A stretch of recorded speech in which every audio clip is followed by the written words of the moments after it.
go ahead and feed your main line through the eye of the hook, as you can see here. Give yourself enough tag end to work with here. I have about a foot here.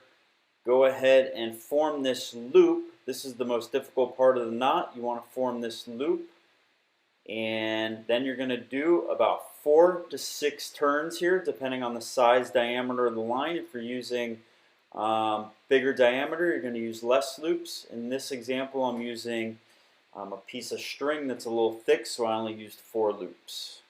And then all you're going to do is pull that tight. What I recommend is wetting that with a little saliva there and then pulling that tight. And that's all there is to that knot. And we're going to go ahead and trim this tag end. And that right there is a perfect knot that's fast to tie. It doesn't take much line. It's easy, it's fast. That is a perfect knot, and I never have this pull. You want to leave yourself a little bit of tag in just in case there's any give in the knot when you're fighting a fish, and that's ready to go.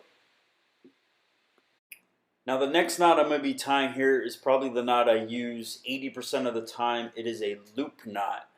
And what we're going to do here first is we're going to form an overhand knot before you feed this into the eye of the hook. You can see I have my overhand here.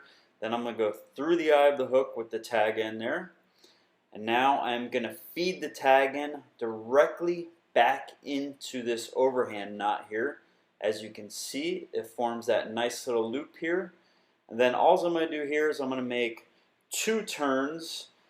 That's average depending on the size diameter. If I'm using like an 8-pound test or something, I'll do 3 turns, but generally I'm doing 2 all the time. And then you can see on the right side of the knot here, I have this little opening.